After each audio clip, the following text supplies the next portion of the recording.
हरिओम। आज हम मुद्राओं के बारे में बात करने जा रहे हैं। मुद्रा जिसका प्रत्यक्ष प्रभाव यानी डायरेक्टली इफेक्ट जो सीधे हमारे एंडोक्राइन सिस्टम पर पड़ता है।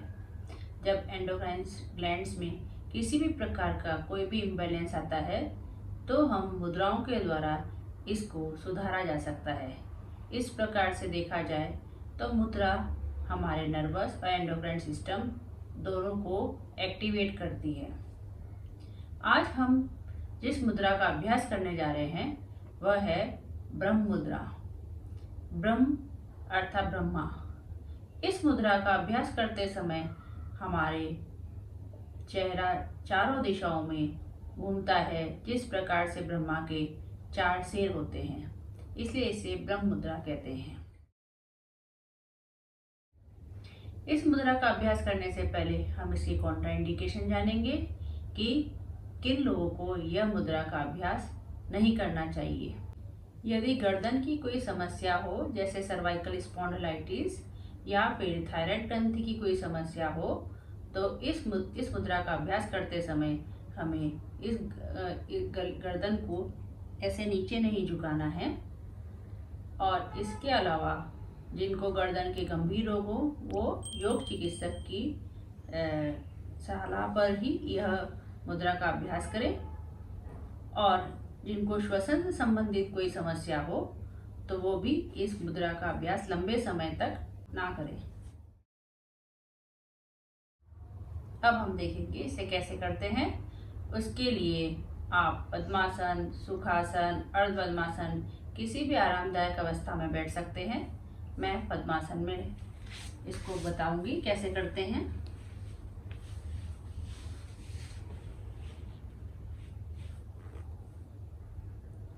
अब हम बिल्कुल सीधे बैठ जाएंगे और धीरे से हम अपनी गर्दन को राइट साइड मोड़ेंगे।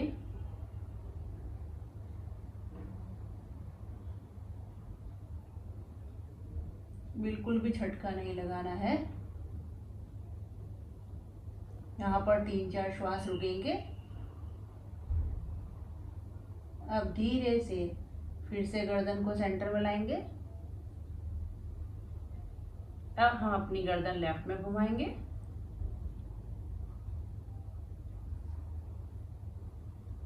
तीन चार श्वास यहाँ भी रुकेंगे। फिर से हम सेंटर में आएंगे, धीरे से 1-2 श्वास यहाँ रुकेंगे। अब हम धीरे से गर्दन को अपने ऊपर उठाएंगे।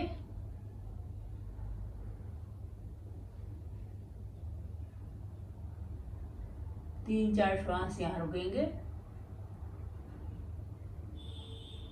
फिर से सेंटर में 1-2 श्वास तक। और लास्ट में हम अपनी चिन को कॉलर बोन तक टच करेंगे। और जिनको सर्वाइकल स्पॉन्डिलाइटिस हो वह इसको नीचे झुकने वाला यह अभ्यास नहीं करेंगे। 3-4 श्वास रुकने के बाद फिर से सेंटर। ये हुआ हमारा 1 राउंड। ऐसे आप 3-4 राउंड कर सकते हैं। इस मुद्रा को करते समय कई बार हम संभावित गलतियां कर लेते हैं। उन गलतियों को नहीं करना चाहिए, उसका हमें ध्यान रखना चाहिए। सबसे पहले तो ये है कि हम जो दाएं और बाएं घूमते हैं तो ऐसे झटके से ऐसा नहीं घूमना है, बहुत धीरे धीरे घूमना है। इसके अलावा जब हम ऊपर या जब नीचे लेकर आते हैं तब हमारी ये प्रवृत्ति होती है कि हम सांस रोक लेते हैं। हमारे को सांस बिल्कुल भी नहीं रोकना है।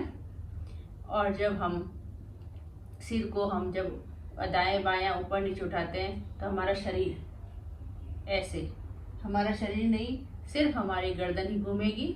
ये इन बातों का हमारे को ध्यान रखना चाहिए। अब हम जानेंगे ब्रह्म मुद्रा का बेनिफिट। यह मुद्रा गर्दन के लिए बहुत ही लाभदायक है। गर्दन पर जिमा फैट इस मुद्रा को करने से कम हो जाता है।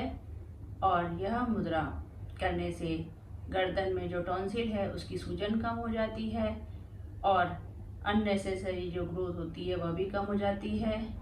यह जो है हमारी मस्तिष्क में जाने वाली जितनी भी वेन्स हैं उसके लिए उसका एक ये मुद्रा करने से उनका एक एक्सरसाइज हो जाती है। और यह मुद्रा गर्दन की मांसपेशियों के खिंचाव और संकुचन के कारण जो यह काफ़ी उससे गर्दन की मांसपेशियां लचीली बन जाती हैं। यह मुद्रा हाइपरथायरॉयडिज्म और हाइपोथायरॉयडिज्म दोनों के लिए बहुत ही लाभकारी है, क्योंकि इसमें गर्दन का मूवमेंट शामिल है। इसके अलावा यह मुद्रा जो मानसिक शांति और क्रोध को कम करती है, और इससे जो है करने से हमारा तनाव दूर होता है और अनिद्रा में यानी इंसोम्निया में बहुत ही लाभकारी है। इस प्रकार यह मुद्रा का हमें नियमित अभ्यास करने से हमारे शरीर में निगेटिविटी दूर होती है और मन प्रसन्न और शांत रहता है। धन्यवाद।